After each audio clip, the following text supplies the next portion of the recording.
Estudio, comenzamos el capítulo número 2. El capítulo número 1 nos entretuvimos un poco porque a base de introducción pues teníamos mucho para ver en este capítulo. Como dijimos, ¿verdad?, que el libro de Efesios, los 3 primeros capítulos son capítulos de doctrina. El capítulo 3, el capítulo 4, 5 y 6 son capítulos prácticos. Son capítulos donde lo que estamos aprendiendo aquí es lo que se tiene que poner en práctica, al igual que el libro de Romanos. Ahora, entrando al capítulo número 2, hay algo interesante en esto y que tenemos que tomar en cuenta, que somos salvos por gracia. Ahora, la gracia tiene muchas connotaciones, mis hermanos. La gracia es una palabra tan sencilla, pero que tiene una gran connotación. Y una de las cosas, antes de entrar a que podamos ver lo que es la gracia, yo traigo una información aquí que quiero compartirla con ustedes, porque es el propósito de Dios para la iglesia. Acuérdese, la iglesia, el propósito de Dios para la iglesia es formarla por elección, unirla por redención y glorificarla por la esperanza. Esos son 3 aspectos que Dios tiene para la iglesia. Dijimos que formarla por elección. Él eligió su iglesia, Él lo ha elegido a usted y Él me ha elegido a mí. Pero unirla por redención. Él nos ha redimido, Él nos une. Tenemos que estar solícitos en guardar la unidad del Espíritu, como dice el apóstol Pablo, ¿verdad? Solícitos en guardar la unidad del Espíritu en el vínculo de la paz. Y también la otra es glorificarla por la esperanza. Hay un futuro para usted, un futuro para mí. Y en este capítulo 2 vamos a ver donde él dice para qué es que usted y yo hemos sido escogidos. No por niños bonitos ni porque lo merezcamos, sino que porque a él le ha placido. Pero cuando hablamos de la gracia, es porque somos escogidos. Y el ser escogidos, estamos llamados por Dios para ser santos. El hecho de ser santos quiere decir apartados para Dios. Otro punto importante es que somos preparados para compartir con otros santos, con los santos. Usted y yo compartamos unos con otros. Usted es bendición para mí y yo soy bendición para usted. No podemos, aquí en el Evangelio no está la vida del llanero solitario, de querer. Hay una actividad, hermano, lo mejor que podemos hacer es estar involucrados. Si hay actividades de la iglesia, no, yo no participo en eso, porque que ahí está fulano tal y no me cae bien. ¿Va a esperar usted que toda la gente le caiga bien para hacer las cosas de Dios? Creo que estamos mal, ¿verdad? Estamos llamados para compartir con los santos. Otro punto importante es ayudados a ser santos por la intercesión del Espíritu. Cuando nosotros intercedemos, el Espíritu intercede por nosotros. Entonces, tenemos que interceder. De esa cuenta es que estamos en la cadena de oración. Hermano, es bueno que la gente, mire, cuando no dice ni siquiera amén, digo yo, qué interesados estamos en los demás.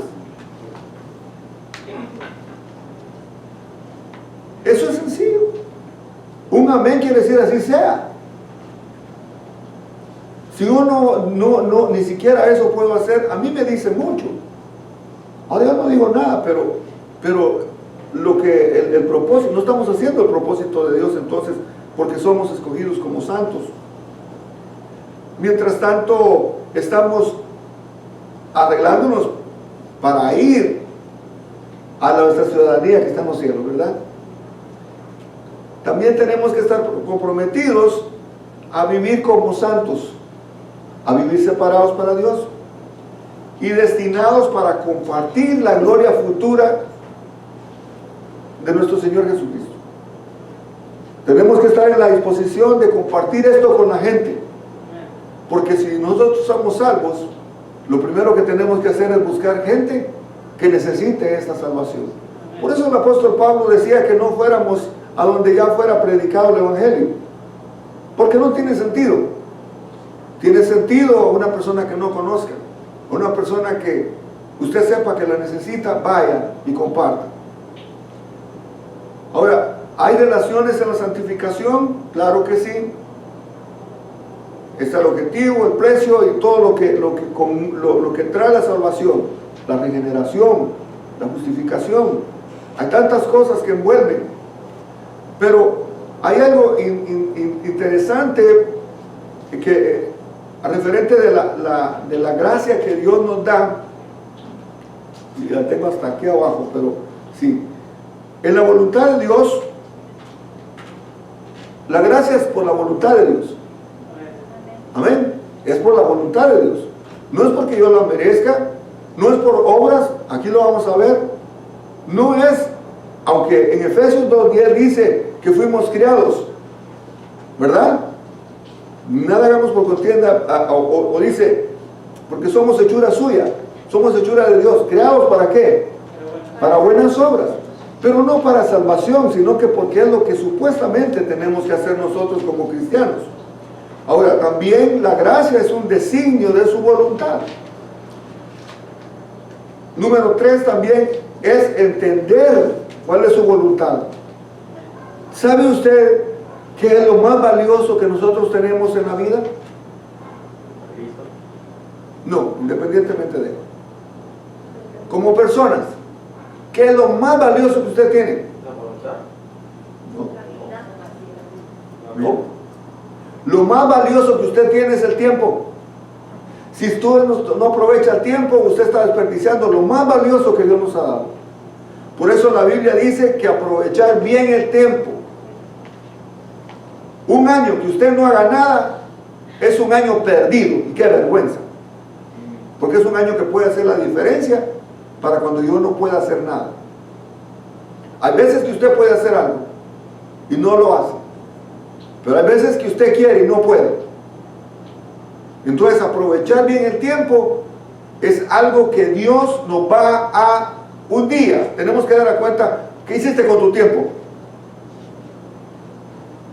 O es que no pude leer un capítulo, Señor, pero sí me quemé video games y sí estuve leyendo tantas cosas. Vamos a dar cuenta a Dios por nuestro tiempo, porque el tiempo es de Dios, y el tiempo que Él nos da tenemos que saber invertirlo, porque en la medida que nosotros invirtamos nuestro tiempo es lo que nosotros vamos a recibir. Y si no sembramos en nuestro tiempo para Dios, quiere decir que le estamos robando a Dios. Y a mí me preocupa más la persona que le roba el tiempo a Dios que la persona que roba un diezmo. ¿Sabe por qué? Porque el tiempo es más valioso que el dinero. Porque el tiempo es más valioso que el dinero. Para una persona que está en inversiones, un minuto, un segundo vale mucho. Tal vez yo no lo había visto así o no lo ha visto usted, pero el tiempo que yo desperdicio es un tiempo que ya no lo recupero. Por eso cuando celebramos el cumpleaños es un año menos que tenemos, un año menos de vida. Y si no lo sabemos invertir, se nos fue un año en blanco. ¿Qué recuerdos tengo? Sí, un montón de fotos, pero con las fotos yo no como. ¿Verdad? Eso tiene que darnos, hermano, que todo lo que hagamos nosotros, invirtamos nuestro tiempo, lo hagamos porque el Señor nos va a demandar nuestro tiempo. Y también haciendo su voluntad, ¿verdad? Muchas veces, tal vez ahora no lo hacemos a medida de como antes, una tradición que usted sabe que el Padre Nuestro es algo muy común, que se decía Padre Nuestro que estás en los cielos, pero nos deteníamos a hacer la voluntad de Dios. Nos deteníamos a meditar lo que estábamos diciendo, lo estábamos repitiendo nada más sin saber lo que estábamos haciendo. Todas las personas, me imagino que saben el Padre Nuestro. Ahora, ¿qué tanto del Padre Nuestro estamos viviendo diariamente? La voluntad de Dios se viene todo ahí. Luego y yo lo que quiero es llegar a la gracia. Ya, es que es bastante. Esta es la nota que traigo de la gracia. Oiga, Dios no trata a los hombres sobre la base de una justicia fría y descarnada. Si Dios fuera, todos estaríamos muertos. En cambio, nos ha tratado en gracia, como lo demuestra el llamado de Jesús en Mateo 11:28. Nosotros, gastados por la labor pesada del pecado y trabajados por las incesantes frustraciones de la vida, no estamos en condiciones ni de pensar en nuestra propia salvación. De ahí que la confesión y el arrepentimiento sea el único camino para apropiarnos de la gracia de Dios. En Mateo 3:1-2 dice: en aquellos días vino Juan predicando el desierto de Judea y diciendo: arrepentidos, porque el reino de los cielos se ha acercado. Jesús dijo, cuando esta palabra se ha acercado, es que cada vez que hablamos de Cristo, el reino de los cielos se le acerca a la persona. Hay gente que necesita estar en el reino de los cielos, y nosotros lo necesitamos, y ya estamos en el reino de los cielos por gracia del Señor. Y dice en el capítulo 4, verso 17: desde entonces comenzó Jesús a predicar y a decir: arrepentidos, porque el reino de los cielos se ha acercado. Ya Jesús comenzó, ¿se recuerda? Ahora, ya en el verso, en Marcos 6:12 dice: y saliendo predicaban que los hombres se arrepintieran. ¿Por qué hacían tanto énfasis en el arrepentimiento? ¿Alguien tiene una respuesta? Porque sin arrepentimiento no hay salvación, ¿verdad? Sin arrepentimiento no hay remisión de pecados. Es necesario entonces arrepentirme. Por eso mucha gente dice: pero yo de qué me voy a arrepentir si yo soy bien bueno, yo no le hago daño a nadie. Y también muchas personas que usted conoce le pueden decir: yo no he matado a nadie, yo soy bueno, soy generoso, soy esto, y magnífico, qué bueno que lo está haciendo. Pero no es suficiente para la salvación, porque se necesita el arrepentimiento. Los problemas del Señor Jesús con los fariseos se debían esencialmente a que ellos ignoraban la capacidad humana para cumplir con las exigencias de la ley. No advirtieron los alcances de la gracia y eligieron la senda de la condenación, crucificando a Cristo y arrojando su sangre sobre ellos. Cuando Pedro predicó en el día de Pentecostés, la masa de judíos compungidos aceptaron la gracia que les ofrecía. Se arrepintieron y fueron salvos. Dios continuó en ellos la obra, dando crecimiento y fortaleza. La gracia de Dios se esparcía por todas partes, tanto en la vida de los apóstoles como en la conversión y la aceptación de los paganos. Los predicadores que conmovían a los pueblos con el poder del evangelio daban crecientes testimonios de la eficacia, porque aún las señales y maravillas eran evidencias de esa gracia que estaba unida a la persona de nuestro Señor Jesucristo. En los escritos de los apóstoles aprendemos de la iniciativa de Dios de salvar. Fuimos llamados por gracia.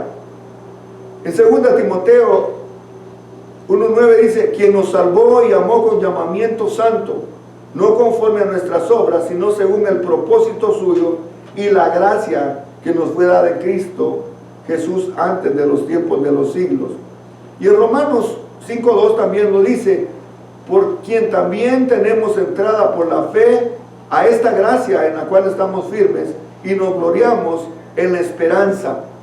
Aunque la ira de Dios es verdadera y justa, es por gracia que Cristo murió para librarnos de ella.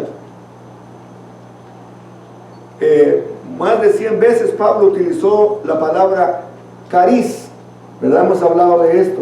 Cariz es un regalo. Por eso viene carisma. Todos los dones del Espíritu Santo son regalos de Dios, son dones de Dios. Estar en la gracia es vivir en gozo, paz y gran expectativa. La comunicación permanente de la vida, la gracia transforma nuestro interior La gracia nos favorece, la irresponsabilidad no favorece la irresponsabilidad, por el contrario, aumenta el compromiso. La gracia de Dios tiene 8 puntos. Llama a una nueva posición. En Efesios 1:7 lo dice: en quien tenemos redención por su sangre, el perdón de pecados, según las riquezas de su gracia. También justifica al culpable. La gracia de Dios justifica a la persona que es culpable. ¿Por qué? Porque tenía que pagar esa persona, pero la gracia de Dios justifica al culpable. La gracia de Dios también trae salvación. La gracia de Dios imparte nueva vida. Tenemos una nueva vida. Ya no podemos estar añorando la vieja vida, ¿verdad? Tenemos que tener esa nueva vida y disfrutarla. Genera un nuevo poder.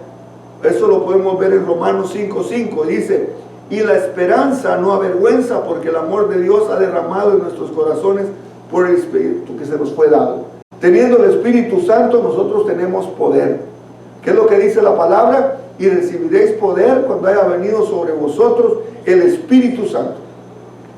Hermosa, hermosa la palabra, porque no solo nos salva, sino que nos da poder. También cambia el lenguaje. Nuestra forma de hablar cambia. También consuela al afligido. La gracia consuela. Una persona está triste, tal vez porque no es salva.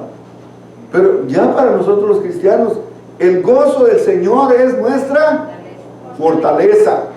Cuando usted esté triste, cuando usted esté en problemas, Santiago dice que cantemos salmos. O sea que hay que cantar salmos. Hay que cantarle al Señor. Por ahí dice un dicho: el que canta sus males espanta. Cuando esté triste, comience a cantar y verá cómo usted es fortalecido. También el número 8 es: robustece al ministro. En 2 Timoteo 1:9 dice: quien nos salvó y nos llamó con llamamiento santo, no conforme a nuestras obras, sino según el propósito suyo y la gracia que nos fue dada de Cristo antes del tiempo de los siglos. O sea, cada vez que nosotros ministramos, no es solo para los pastores, para los evangelistas. Cada vez que usted habla con una persona, usted está ministrando la gracia de Dios. Miren qué privilegio de que usted pueda ministrar la gracia de Dios a la gente que no lo conoce. Porque usted, sin querer, usted está influyendo vida en la persona. Hay veces que la gente está tal vez con deseos de suicidarse y usted llega y le dice que usted tiene un nuevo mensaje, que usted tiene una nueva, usted le está dando vida a esa persona. Hermano, no es tiempo que nos enfrasquemos tanto en nuestros problemas. Hay gente que tiene problemas peores que los que nosotros tenemos. Hay veces que nosotros nos deprimimos y no sabemos ni por qué. Si supiéramos la situación que está viviendo una persona, que este día le dijeron que tiene que salirse de su casa. Si estuviéramos en la condición de que este día el doctor me hubiera dicho, le quedan 2 meses de vida, mis expectativas cambiarían. Si yo fuera la persona que en este momento acabo de perder una cantidad de dinero X, mi expectativa y mi forma de ver las cosas cambiaría. El problema es que nosotros pensamos muchas veces solo que lo que yo estoy pensando o lo que yo siento, pero no nos ponemos a meditar qué es lo que siente esta gente que no tiene más conocimiento y la gracia del Señor todavía no la conoce. Dichosos nosotros que conocemos la gracia del Señor, pero ¿qué es la persona que no la conoce? Por eso el apóstol Pablo entra con este capítulo 2, y por eso les decía que me interesaba ver esto, porque el apóstol Pablo dice en el capítulo 2: y Él os dio vida a vosotros cuando estabais muertos en vuestros delitos y pecados. ¿Qué esperanzas tiene usted como un muerto? Ninguna. ¿Puede hacer planes usted como un muerto? Ni entablar una conversación.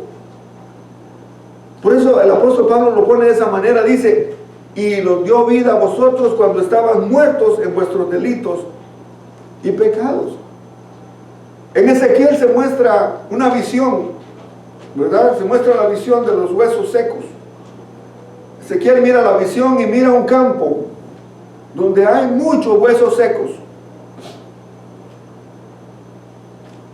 Y Dios le hace una pregunta importante y le dice: ¿crees que estos huesos vivirán?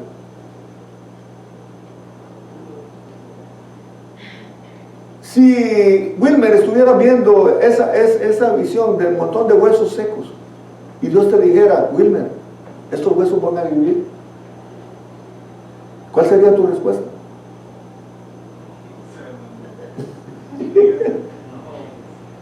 Sí, Señor, me diga. ¿Verdad? No nos hemos puesto a pensar nosotros qué hiciera yo. Yo sé lo que Ezequiel le contesta. Pero esto tenemos que verlo del mundo espiritual. ¿Cuánta gente está muerta espiritualmente? ¿Cuánta gente anda como...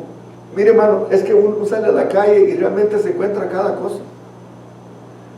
La gente anda con... No, es que se siente una presión. Usted puede sentir la gente que ya...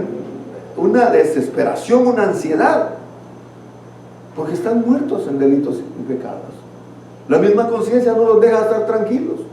La desesperación que se mira, la ansiedad, usted va rápido y quieren que vaya más rápido. Estamos viendo generaciones muertas en delitos y pecados. No es tiempo para que estemos pensando: ay, pobrecito yo, que me hagan piojito. Espiritualmente esta generación está muerta, y por eso vemos maldad en todos lados, porque son como zombies caminando. El enemigo los trae haciendo lo que él quiere. Acuérdense que los espíritus necesitan cuerpos para moverse, y si no es el Espíritu Santo el que los mueve, ¿quién los mueve?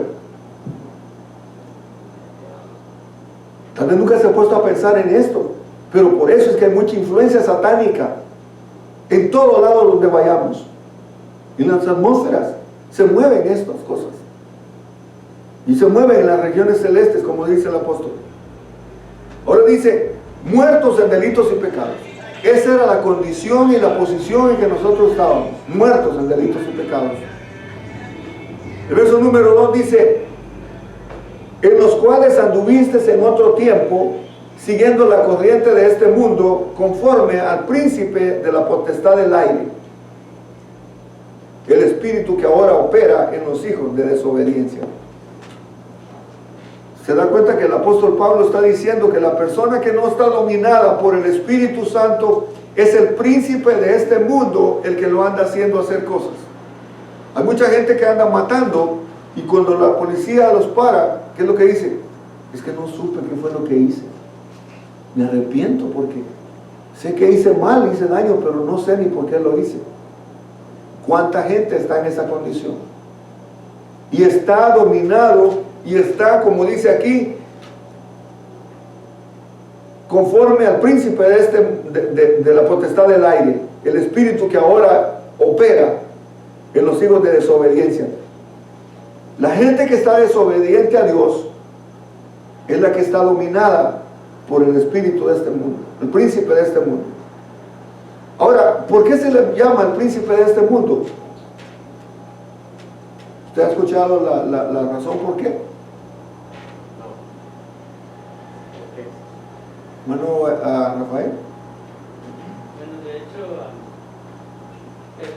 que yo sé es que cuando Cristo dijo: yo no tengo nada que ver con este mundo, ¿verdad? Pero el que está en este mundo es el príncipe, y pues se refería a Satanás. O sea, le estaba dando la potestad. Bueno, en el tiempo desde, vamos, hasta Adán y Eva, cuando la caída del hombre, le dieron la potestad al diablo. Entonces, por eso se le llama el príncipe. El príncipe de este mundo. Amén. Esa sí, magnífico, magnífico. Pero entonces, ¿quién le dio la jerarquía de príncipe? Si ni que antes era un ángel, el más grande de los ángeles, el que estaba bajito de Dios, ¿verdad? ¿Cómo fue que agarró La autoridad que se le dio fue con la desobediencia del hombre. Usted y yo. Porque el hombre dejó. El hombre desobedeció a Dios. Entonces Él le dio la autoridad de este mundo. Por eso se acuerda que Jesús fue tentado y lo llevó al pináculo más alto. Dice, mira todos los terrenos, los reinos, ¿verdad? Y le dice, todo esto te daré si postrado me adorares. La respuesta de Jesús fue, al Señor tu Dios adorarás y solo servirás, y se retiró. Pero el diablo no le estaba hablando mentira. El diablo le estaba diciendo, yo tengo el poder porque el mundo me lo dio. Ahora, la gracia del Señor nos libra de ese poder. El problema es que la gente todavía no quiere aceptar el gobierno de Dios, todavía no quiere aceptar el reino de Dios en su vida. Entonces va a seguir gobernada por el príncipe de este mundo. O sea, eso es una cosa voluntariamente, que están muertos en delitos y pecados, y dice los hijos de desobediencia. ¿Por qué los hijos de desobediencia? Porque la desobediencia fue lo que hizo el diablo a Dios. La desobediencia fue el pecado original que hizo el hombre en el huerto del Edén. Entonces, la desobediencia, hermano, contrae muchos pecados más. Por la desobediencia el hombre roba, por la desobediencia el hombre miente, por la desobediencia el hombre mata. O sea, la desobediencia es la raíz de todos los pecados que hay. O sea, el hecho, el domingo yo estaba predicando referente a la obediencia, ¿verdad? ¿Por qué es tan importante la obediencia? Porque la obediencia nos va a acercar a Dios. La obediencia es el antídoto para eliminar muchos pecados. De hecho, sin la desobediencia, sin la obediencia no podemos agradar a Dios. Ahora, parte de lo que vemos aquí, en el versículo 3, dice, entre los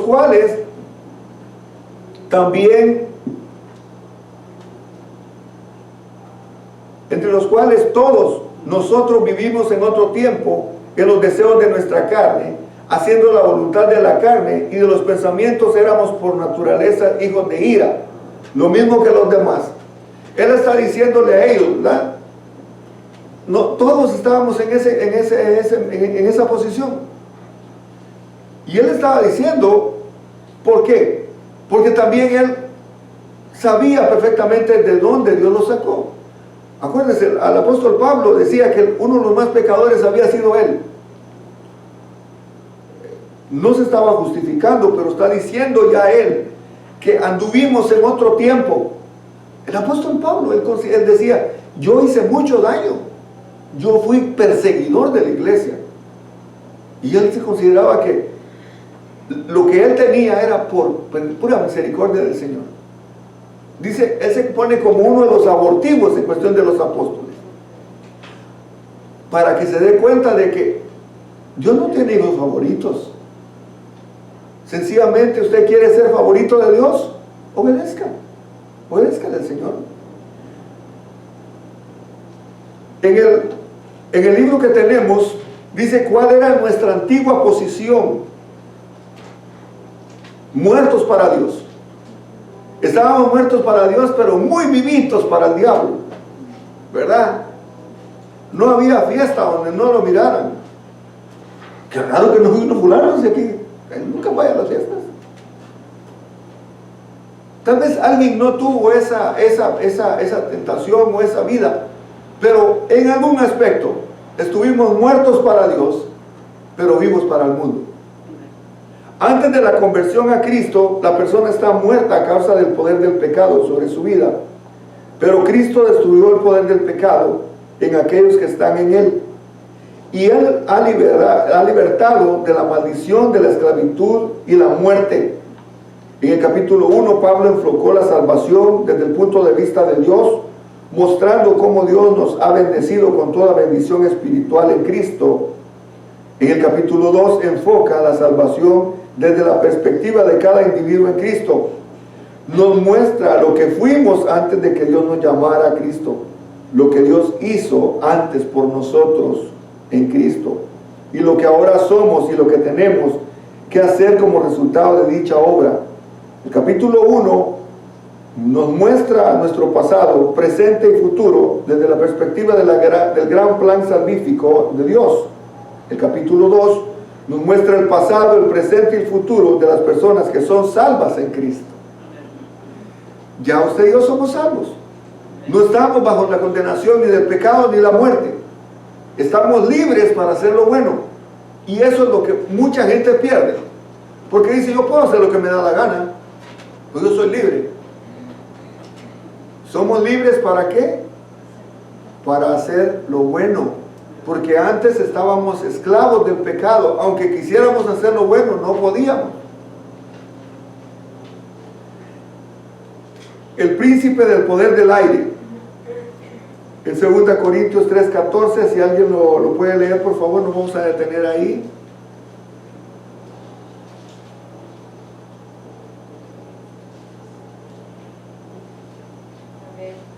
Amén. El entendimiento de Dios se notó, porque hasta el día de hoy, cuando leen el antiguo pacto, les queda el mismo velo no descubierto, el cual con Cristo es quitado. ¿Verdad? Aún los sacerdotes estaban velados, estaban ciegos. Ahora esto mismo se aplica cuando usted de repente encuentra a una persona y usted le dice, mire, si es que la Biblia lo dice, y la gente no entiende. ¿Por qué? Porque están ciegos espirituales. Ahora, no se pone alegre usted porque ya el velo se nos quitó. Ya podemos ver de otra manera, podemos ver cosas que antes no veíamos. Porque ya se nos quitó el velo, ya se nos fueron abiertos los ojos espirituales. También el segundo punto es la conducta mundana. ¿Cuál era la conducta de nosotros?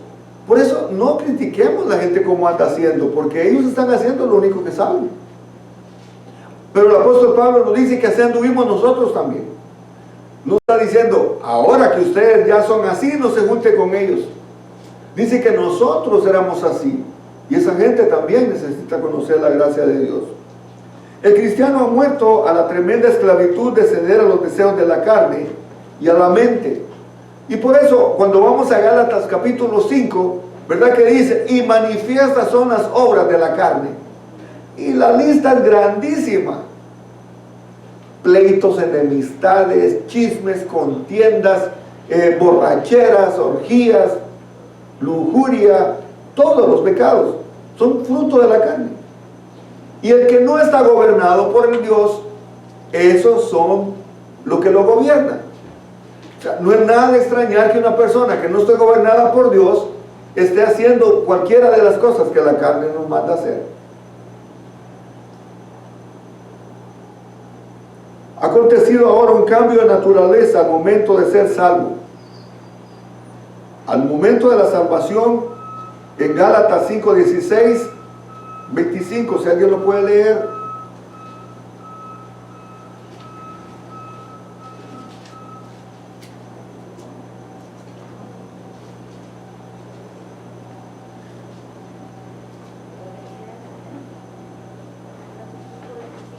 Sí.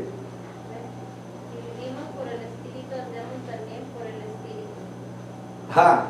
Si vivimos en el Espíritu, andemos también por el Espíritu. Sí, y muchas veces entramos en ese error de que entramos a la iglesia, aceptamos a Cristo, vivimos en Cristo, pero hay ciertas veces que nos salimos del punto de Cristo y vivimos siempre como anduvimos antes en la carne. Como dice el verso. Y cuando hacemos esas cosas, ay no, pues que yo soy humano, no. La verdad es que Efesios es un libro práctico, como decía usted. Tenemos que llevarlo a la práctica en hacer lo que realmente el cristiano tiene que hacer. El cristiano decía Pablo, ya no vivo yo, mas Cristo vive en mí. Y entonces uno tiene que actuar como cristiano. Ya, definitivamente, si vivimos con el Espíritu, andemos como en el Espíritu. Ahora, quiero que esto lo traigamos a la práctica, mi hermano, porque hablar del Espíritu muchas veces nos vamos, ay, que eso es a nivel, yo no estoy listo para esto, porque pienso, de que eso es solo para ciertas personas. La vida espiritual no es reservada para cualquier persona. La vida espiritual es para todos. Acuérdese, Dios habita en nuestro espíritu. Usted sabe, somos cuerpo, alma y espíritu, lo que se conoce como un ser tripartito. Usted tiene un cuerpo, es el que yo puedo ver, pero usted también tiene un alma. Su alma se comporta de su mente, sus emociones y su voluntad. En su alma están las emociones. Yo puedo ver cómo está su alma cuando miro su semblante. Eso es prácticamente mi alma. Usted va a conocer mi alma cuando mira mis emociones. Por eso es que, pero el espíritu, ¿cómo lo mira usted? No se puede ver, es espiritual. Pero ¿sabe por qué sí podemos ver nosotros cómo está la espiritualidad de la gente? Es cuando nosotros vemos qué relación tiene esa persona con Dios. Porque el Espíritu de Dios vive en nuestro espíritu. El espíritu es otra, no es más que el soplo de vida que Dios nos dio. Si no dejamos que Dios viva en nuestro espíritu, eso es, hermano, la vida espiritual es para todos. El problema es que no escuchamos la voz del Espíritu. ¿Quién es el que vive en nosotros? Es el Espíritu Santo. Y el Espíritu Santo nos está guiando, nos está diciendo, no hagas esto, no hagas lo otro. Pero muchas veces no tenemos buena relación espiritualmente hablando, y lo que nos vemos afectados, gracias, lo que nos vemos afectados es que nuestra vida espiritual está muy dejada por un lado. Yo hablaba esto ahora antes del servicio, de que muchas veces nosotros decimos que nuestra vida espiritual, es que no me queda mucho tiempo, pastor. Qué equivocados estamos cuando pensamos que solo cuando estamos arrodillados o estamos en una posición que nosotros consideramos espiritualmente hablando. Usted puede estar conectado en Dios o con Dios cuando usted va manejando. Decirle, Señor, así como yo voy manejando este vehículo, maneja mi vida, controla mis emociones, controla, Señor, las áreas donde yo no puedo controlar. Y usted tiene una conversación con el Espíritu Santo. No es para que deje el volante y cierre los ojos. Usted puede hacerlo en la casa. Señor, así como yo estoy limpiando el piso, así como yo estoy limpiando la cocina, Señor, limpia mi vida, limpia mi corazón. Esto de ser espiritual, hermano, es todo el tiempo. Por eso la Biblia dice orar sin cesar. No está diciendo que usted deje de trabajar para estar metido en la iglesia. ¿Y quién va a pagar los gastos? Sencillamente no podemos compatibilizar lo que es la vida espiritual y decir, es que casi no me queda tiempo, fíjese. En cualquier momento usted puede estar, usted tiene una relación con el Espíritu Santo, va a ser un negocio. Espíritu Santo, ¿qué te parece? Y el Espíritu Santo le va a decir, y el Espíritu Santo lo va a guiar, porque para eso está. Si no aprendemos y no somos sensibles a la voz del Espíritu Santo, por eso es que tenemos una vida muy pobre. Y siempre vamos a estar a la zozobra. Vamos a estar esperando en otras personas de otro lado que venga la bendición, cuando yo mismo tengo la bendición en mí. La vida espiritual no es otra cosa. Es decir, él porque él es pastor. Si yo soy el pastor y no busco una conexión con el Espíritu Santo, soy un pastor, pero no tengo vida espiritual. En cada vez cuando usted habla, cuando usted se comunica con alguien, usted va a estar transmitiendo una vida espiritual. ¿Qué espiritualidad la que tiene? Dice que el espiritual puede juzgar, pero nadie lo puede juzgar a él. Otra porción dice, cuando alguien fuere sorprendido en un pecado, vosotros que sois espirituales. ¿A quién le está diciendo? ¿Solo a los diáconos o a los pastores? Está diciendo a nosotros los cristianos. que estamos guiados por el Espíritu Santo. Bueno, mire, hagamos lo posible de practicar la espiritualidad. Hay muchas maneras. Eso es lo que hemos estado estudiando todo este tiempo, y créanme que tengo tanta información para compartir, de que, digo yo, ¿por qué muchas veces nosotros estamos raquíticos espiritualmente? No es porque el pastor vaya a venir ¡fum!, inyectar en un mensaje. Aquí no es arte de magia. ¿De qué me sirve que yo le predique un mensaje donde le motive, si saliendo de aquí usted va a hacer las mismas cosas? ¿Se acuerda el mensaje de la semana pasada donde la viejita dijo, ¿ya terminó el sermón? No, ya terminaron de predicar. El sermón comienza cuando yo salgo de la iglesia. Muchas veces es lo que nos hace falta, vivir cada sermón. Yo estaba viendo todos los videos que hemos grabado de la iglesia aquí en San Pedro. Generalmente comenzamos a grabar más con la pandemia. Usted puede ir a ver tanto video que hemos grabado, tanto mensaje que he predicado. Usted puede decir, ay, este mensaje lo voy a mandar a mi primo. Comparta, para eso es. Para eso es. Si usted le fue de beneficio un mensaje, guárdelo. ¿Sabe que hace mucho tiempo, cuando no existía todo esto, cada vez que había un mensaje, ¿qué era lo que hacíamos, Claudia? Comprábamos el video, comprábamos el CD, y ponía usted el CD, iba escuchando el mensaje, iba escuchando la predicación. Y en muchas iglesias fue una manera de ir a predicar. Dios te bendiga, mira, te traje el CD, te traje el cassette, y usted compartía un cassette y estaba evangelizando. Vivir espiritualmente no lo hagamos tan difícil. Es sencillamente lo más simple que podemos tener, es ejercitar nuestro oído con Dios. ¿Sabe que entre más nos conocemos nosotros, más conocemos a Dios? Y entre más conocemos a Dios, más nos conocemos a nosotros. A veces nosotros estamos viviendo una falsa identidad, ese falso yo, lo que la gente quiere ver, y por eso muchas veces nos amargamos, por eso muchas veces vivimos vidas frustradas, porque queremos vivir. ¿Qué va a decir la gente, hermano Rafael, si yo como pastor digo que me pasan mal los pensamientos? Uy, ¿qué pastor? Yo que pensé que los pastores no pensaban mal, hermana María.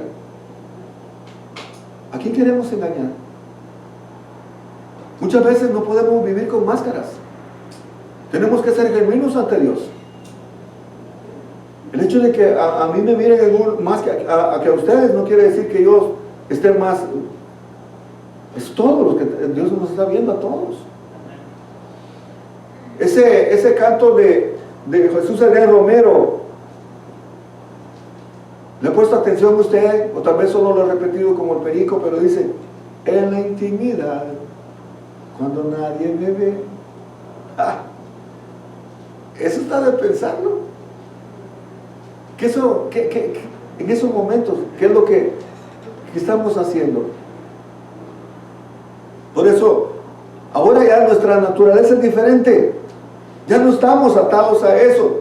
Pero en la medida que el Espíritu Santo comienza a vivir con nosotros, vamos a estar más vivos. Y vamos a tener menos peso. Vamos a tener más deseo de seguir purificándonos, de seguir aumentando. Porque si nosotros no nos alentamos a nosotros mismos, el enemigo va a venir a decir, ¿te acuerdas la semana pasada no ya terminé un día? Ay, sí. Pero esta semana voy a orar toda la semana. El lunes oró y el martes se le olvidó. Y no dijiste que toda la semana ibas a orar, mentiroso. Y ya comienza a traer desánimo. Hermano, la vida espiritual, nos han cambiado la naturaleza, ¿verdad? La naturaleza humana por la vida del Espíritu. La lectura que dijo en Gálatas, dice, si andamos en el Espíritu, vivamos como en el Espíritu. ¿Cuál es el punto de vista bíblico sobre la naturaleza humana? El hombre nació en pecado. No hay manera de que podamos quitarnos eso. El mismo apóstol Pablo decía, miserable de mí. Cuando a usted se le vengan esos pensamientos macabros, no crea, es el único. Ay, Señor, ¿qué? Te reprendo, Satanás, ese no soy yo. No, es usted. son sus pensamientos. Porque es nuestra naturaleza pecaminosa que a veces quisiera revivir, ¿verdad? Pero es de nosotros a quien, ¿se recuerda esta ilustración que les di la otra vez, donde le dije que engordaba más, un perro callejero o un perro de raza? ¿Quién engorda más? Yo pensé que era el perro de buena raza. Al perro que alimente más es el que va a engordar. No importa que sea de raza o de perolero. Al perro que alimente más es el que va a engordar. Si yo alimento más mi vida espiritual, mi hombre espiritual va a estar fuerte. Pero si yo alimento la carne, con razón, va a estar fuerte el hombre de la carne. Y qué difícil es tratar con la gente carnal, ¿verdad? Porque la mentalidad es completamente diferente. La postura es diferente. Su corazón es desesperadamente enfermo, inclinado al mal. Mire que desde un principio, en Génesis 6:6, si algo dice la palabra, que a Dios le dolió el corazón de haber hecho al hombre. ¿Por qué? Porque su corazón era de continuo hacer el mal. Y en Jeremías dice, porque perverso es el corazón más que todas las cosas. ¿Quién lo conocerá? No se confíe en su corazón. Y usted muchas veces toma decisiones, es que tengo una corazonada.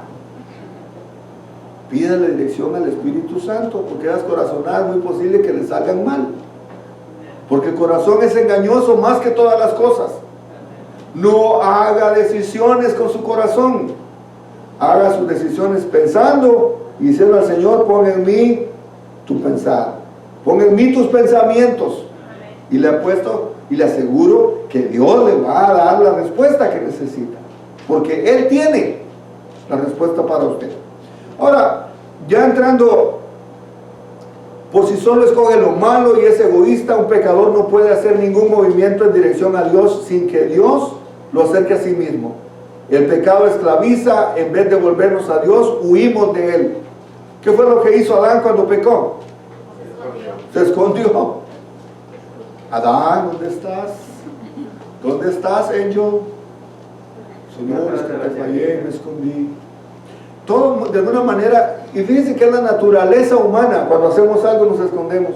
Cuando hacemos algo, ni a la iglesia queremos venir porque nos da vergüenza. Nadie lo sabe. La misma conciencia nos acusa. Es la naturaleza de cuando hacemos algo malo de escondernos, porque el pecado nos aleja de Dios. ¿Amén o no amén? El pecado nos aleja de Dios. Ahora nuestra nueva condición, estamos vivos para Dios, y eso lo vemos en el verso 4. Dice, pero Dios, que es rico en misericordia, por su gran amor con que nos amó, aún estando nosotros muertos de pecados, nos dio vida juntamente con Cristo. Por gracia sois salvos. Y eso lo vuelve a decir, ¿verdad? Por gracia. Es la gracia del Señor la que nos ha salvado. No es porque méritos propios. Es la gracia del Señor la que nos ha salvado. En su gracia nosotros somos más que dichosos, porque su gracia, vio los aspectos que vimos, es en su gracia la que Dios por su propia voluntad, por su voluntad lo ha hecho. Y podemos ver el versículo 5, dice, y juntamente con Él nos resucitó y asimismo nos hizo sentar en los lugares celestiales con Cristo Jesús. Vimos esto en los lugares celestiales, pero ¿qué son los lugares celestiales? ¿Se ha puesto usted a pensar qué son lugares celestiales? ¿O qué se hace en los lugares celestiales? ¿Con qué se come? Porque lo hablamos y lo decimos, pero los lugares celestiales, mi hermano, primero lo que quiere decir el apóstol es que es el hogar bendito. Es un lugar donde está la bendición de Dios.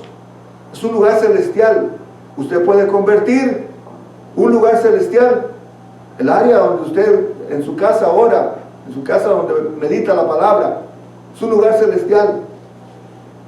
Es la localidad ideal para vivir. También es un lugar donde se le celebra la victoria. En los lugares celestiales se celebran victorias.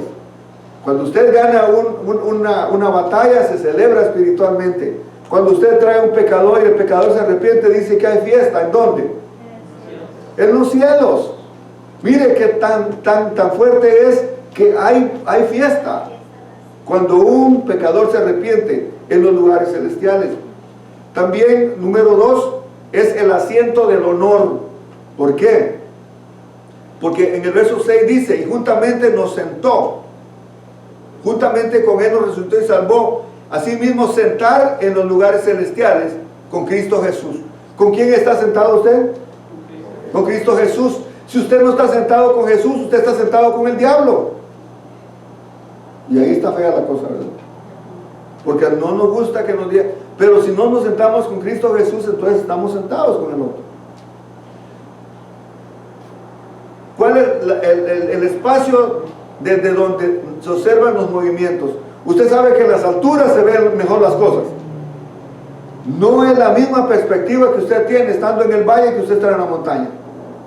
Cuando usted está en el valle, usted mira todo, pero tiene muy poca visibilidad. Si usted se sube a la montaña, va a poder ver todo el panorama. Por eso es que los lugares celestiales, los lugares donde Dios quiere que estemos, es para que nos demos cuenta que este mundo no tiene nada bueno para nosotros. Ahí es donde está también la actividad santa del cuerpo de Cristo, en lugares celestiales. También hay otro, el número 4, el campo de adiestramiento. Del 6 al 12 es un campo de adiestramiento que hay en los lugares celestiales. Usted está siendo adiestrado para vivir allá. No estamos, pero ya vamos para allá. Entonces tenemos que aprender. Eso de que fulano de tal no me cae bien y yo por eso no voy a la iglesia. ¿Y va para el cielo? Y allá va para esa persona también. Entonces quiere decir, Señor, ponme otro cuarto porque vino la fulana y no me cae bien. Ese tipo no me gusta. Es un adiestramiento que estamos haciendo porque para allá vamos. También es un ámbito donde se entrenan las fuerzas opositoras. Hermano, en los lugares celestiales es también donde se pelean las batallas. ¿Qué fue lo que le dijeron a Daniel? Daniel, desde el primer día que hiciste la petición, tu oración fue contestada, pero hubo una lucha en el aire. Las fuerzas opositoras no querían que Daniel recibiera la respuesta. Ahora, ¿cuántas peticiones tal vez usted ya las puso delante de Dios? Pero hay oposición, porque saben que va a ser bendición para usted. Y también en esos lugares son donde están los ataques del enemigo.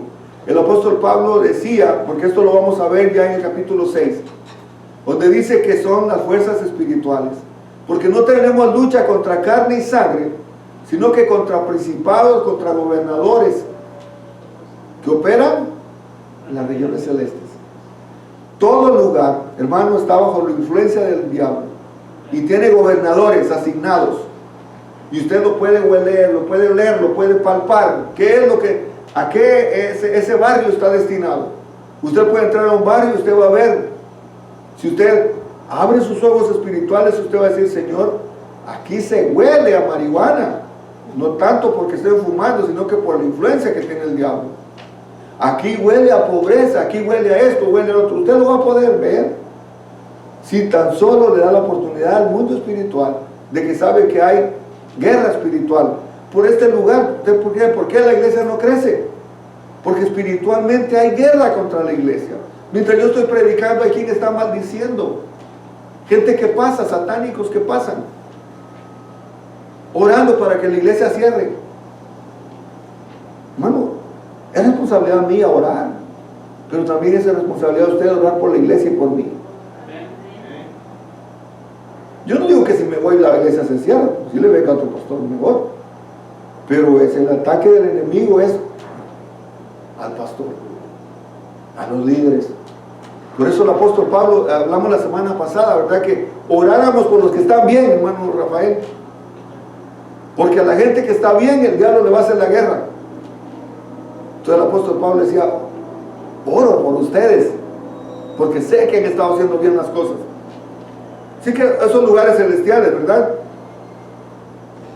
En el versículo 7 Dice, para que las riquezas de su gracia en su bondad para con nosotros en Cristo Jesús.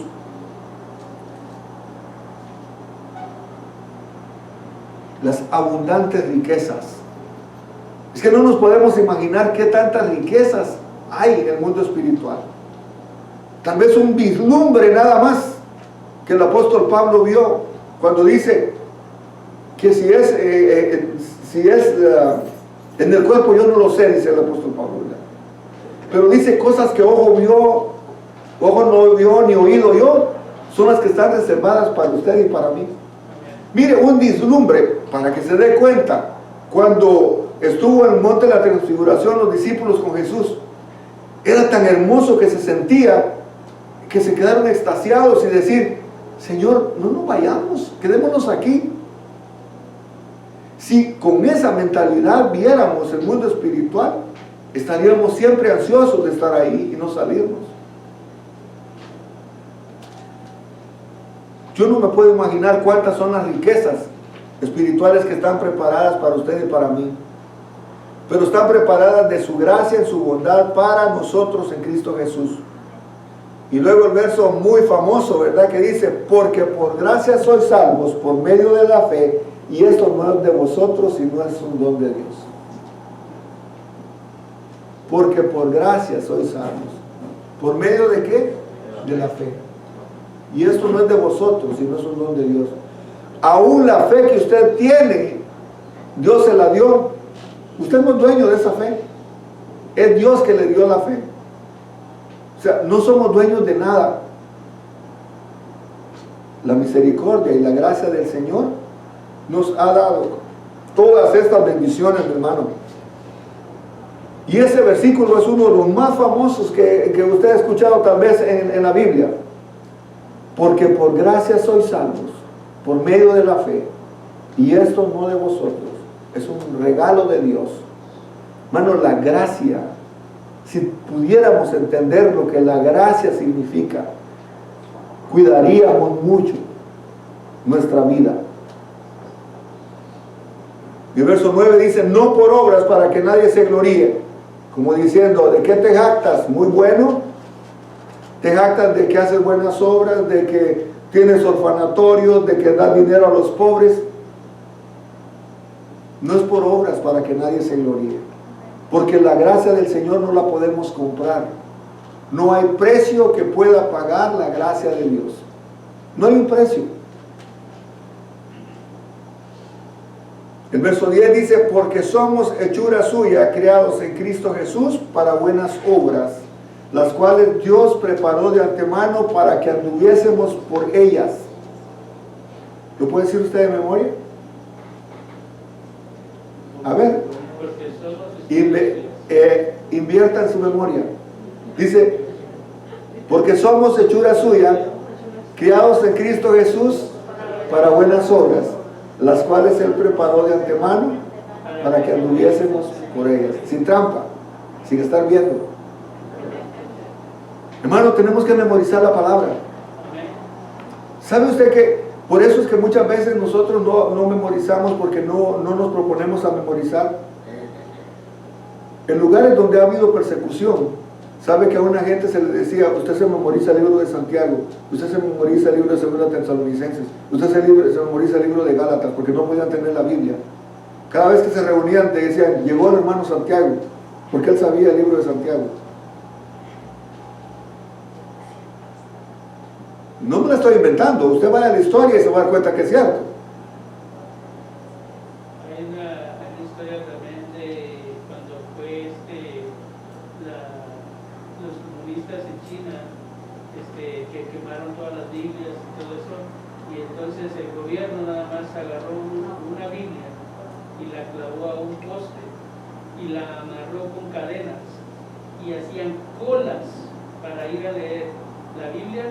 Un minuto les daba y leían el versículo que ellos querían leer, pero y toda la línea que hacían, y a veces el que ya llegaba a cosa, ya no le tocó, venga mañana, y así los dejaban, pero eso era porque estaba bajo el régimen comunista.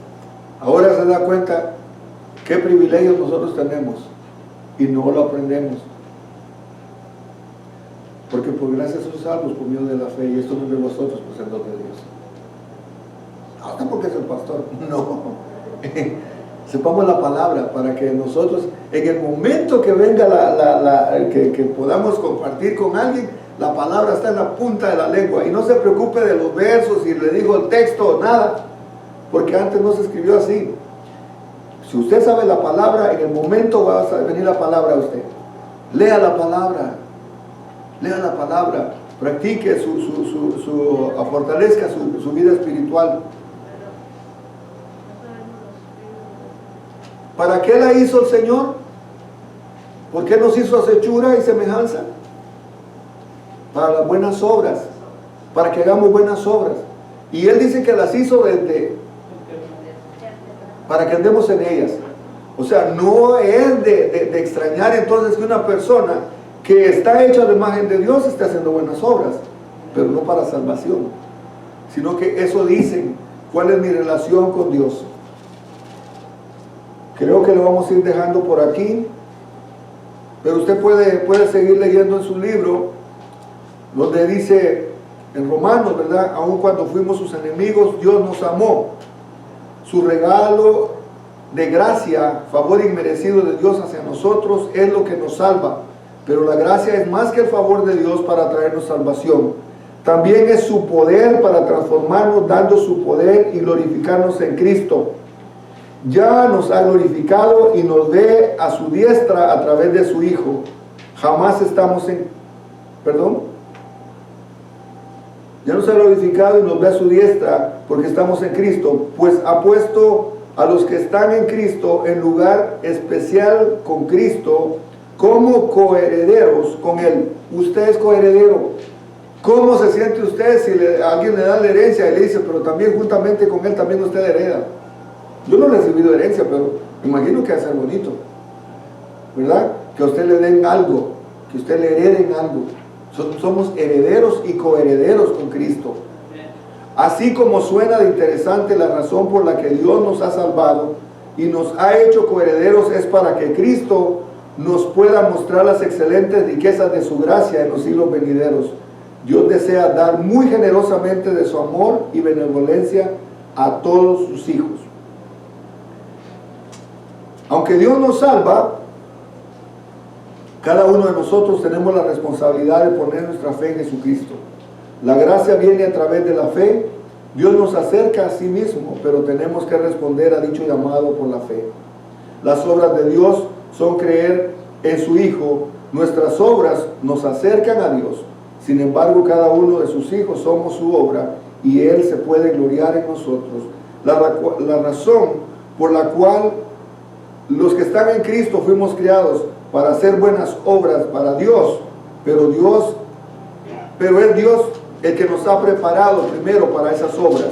O sea, nosotros no las podemos producir, las buenas obras. Es Dios quien nos preparó para eso. Las buenas obras es en las que nos vamos a encontrar. Por lo tanto, no hay nada de lo que podamos gloriarnos en lo personal.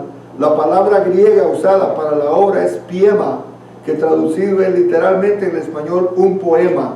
Somos la obra perfecta de Dios. Somos un poema en las manos de Dios. Que el mundo pueda leer el poema. ¿Qué poema está leyendo la gente de usted? ¿Está deleitándose viendo un poema hermoso o está viendo un poema de desastre? Somos el poema de Dios. Somos la obra maestra de Dios. Si es que, ¿qué más se puede esperar de usted y yo? Un bonito poema, ¿verdad? Yo no sé si a usted le gustaba declamar, pero todavía me recuerdo de algunos por ahí, pero no nos vamos a poner románticos ahorita. Pero usted es el poema de Dios. Usted es el poema de Dios. Esté seguro que la gente pueda leer un buen poema. Esté seguro que la gente pueda identificar a Dios en el poema que es usted. Así que cerramos con eso. Si hay alguna pregunta entre los que están en Zoom, o usted, mi hermano, si tiene un comentario, podemos hacerlo. Hermano, aquí donde dice